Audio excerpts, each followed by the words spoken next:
You're being offered surgery for a Morton's neuroma because you'll have by now tried some of the simpler treatments. These can include wearing wider, more comfortable shoes. You can sometimes use an insole with what we call a metatarsal dome to open up the space between the bones. You may have tried steroid injections, and you may have explored options of treatments like cryotherapy, which are available at other centres. If, however, the pain persists, then it's not unreasonable to consider surgery. And if we look at the pooled data from all the research studies done, then surgery does generally have a very good outcome, and it's probably the most predictable way of managing a persistent Morton's neuroma. So what does surgery entail? Now, surgery entails actually removing the nerve. So I do a cut on the top of the foot so that it's not on the weight-bearing area, and through this small incision on the top of the foot, I can reach the neuroma, which is actually quite deep inside you on the sole of your foot. In my experience of this operation, and in the technique that I've written and described, I take a very long length of nerve.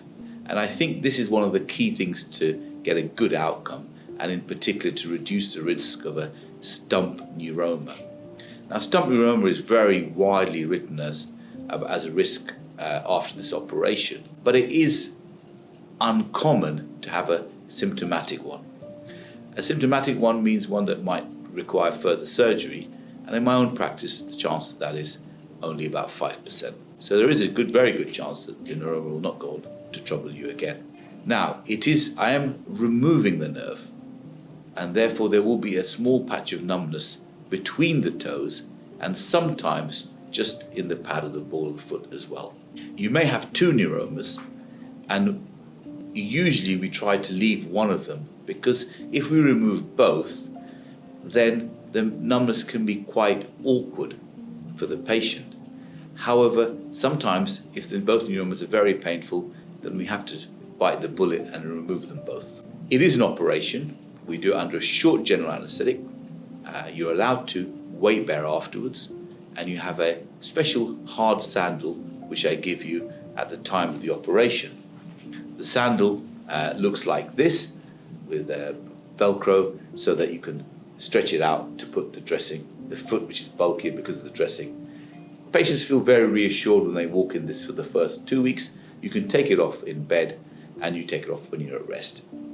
I see you at 2 weeks, and at that point, I'll let you wear your own trainers.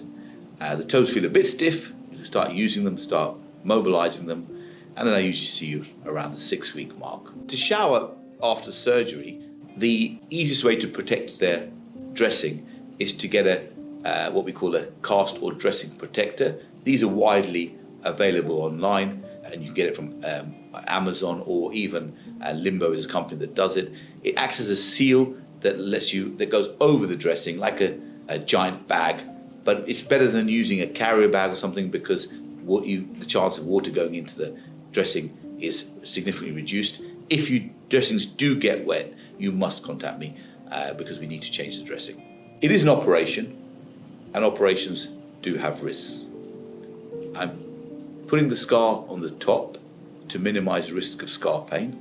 I take the neuroma out with a long tail to minimize the risk of a stump neuroma, but there is still that risk.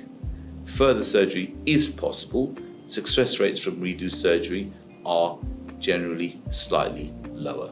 It is an operation, so you have risks of infection. The foot will be swollen. There is a risk of DVT or thrombosis, but because we get you walking earlier, the risk is low. It is a nerve operation, so some patients do get some nerve pain, which can sometimes be a bit annoying, and they can feel an occasional jolt, which usually becomes less frequent. If the nerve pain is a very big problem, like it is in 1 or 2% of cases, then we may need to give you some nerve type medication, some nerve numbing medication for a short period of time. Because the wound is on the top of the scars on the top of the foot, but the neuroma is on the bottom, is what we call a deep wound, and we do find that if we do get a problem with infection or wound healing, then it can take a little longer to heal, But because there's no artificial material in there, it does usually heal, but it just can take, in rare cases, up to 5 or 6 weeks to heal. On the day of surgery, you'll come to the hospital a couple of hours before your procedure.